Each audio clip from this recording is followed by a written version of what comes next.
to keep it that way. They don't want. Do you know how many black people don't even know that the Republican Party was started to free the slaves? Do you know how many black people don't know that Abraham Lincoln, the one who freed the slaves, was the first Republican president? Do you know how many black people don't know these things and they want to keep it that?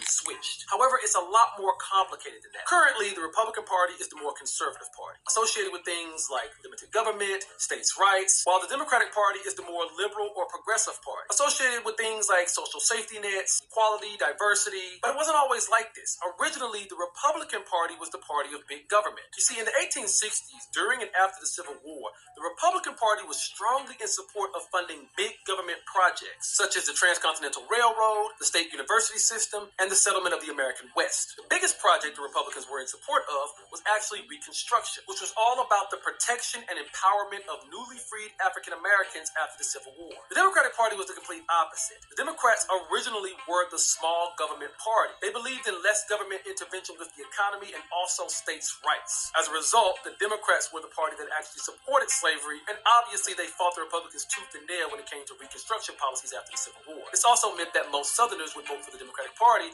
for about a solid century after the Civil War. All of this started to change at the end of the 19th century. You see, Northern Republicans became very wealthy during and after the Civil War, so they began to push the Republican Party into a party that favored the rich. But the Democrats were going in the opposite direction. They started to favor a bigger government that could help the working class, particularly after a string of economic depressions in the 1880s and 1890s. This party switch in ideology was set in stone by the 1920s. Republican presidents like Calvin Coolidge and Herbert Hoover were greatly opposed to using the government to interfere in the affairs of business. In fact, Herbert Hoover, who was president when the Great Depression first started, refused to use the powers of the federal government to give people aid during that crisis. But Democratic President Franklin D. Roosevelt, who first came to office in 1933, was the exact opposite. Franklin D. Roosevelt greatly expanded the size and scope of the federal government to provide recovery and relief during the Great Depression. So by the 1940s, the Republicans were largely a small government party, becoming more and more conservative, and the Democrats were largely a big government party that was growing more and more liberal. And they've been pretty much the same ever. Hi, and welcome to the channel where you can find out the history of about almost everything. Today we will focus on a little known fact about the Great Switch, how the Republican and Democratic parties flipped ideologies. You're about to learn fascinating information, so make sure to stay till the end. The Democratic and Republican parties have not always had the same ideals that they have today. In fact, America's two dominant political parties have essentially flipped ideologies in the time since they were founded. The Democratic Party was founded in 1828, while the Republican Party dates back to 1854. In its early years, the Republican Party was considered quite liberal, while the Democrats were known for staunch conservatism. This is the exact opposite of how each party would be described today. This change did not happen overnight, however. Instead, it was a slow set of changes and policies that caused the Great Switch. At the outbreak of the Civil War, Republicans controlled the majority of northern states. The party sought to expand the United States, encouraged settlement of the West, and helped to fund the Transcontinental Railroad and state universities. Additionally, because of growing tension over slavery, many Republicans became abolitionists who argued against slavery. Democrats represented a range of views, but shared a commitment to Thomas Jefferson's concept of an agrarian, farming society. They viewed the central government as the enemy of individual liberty. Because most Democrats were in southern states, they fought to keep slavery legal. As the war came to a close, the Republican Party controlled the government and used its power to protect formerly enslaved people and guarantee them civil rights. This included the 3 Reconstruction Amendments, which won Republicans the loyalty and vote of America's black population. Unsurprisingly, most Democrats disapproved of these measures. However, a change had begun in the Republican Party following the Civil War. Northern industrialists had grown rich from the war, and many entered politics afterwards. These new wealthy politicians did not see much sense in supporting the rights of black Americans when the nation was still largely white. By the 1870s, many in the Republican Party felt that they had done enough for black citizens and stopped all efforts to reform the southern states. The South was left to the white Democrats and their oppressive policies towards black citizens after the Compromise of 1877 ended Reconstruction.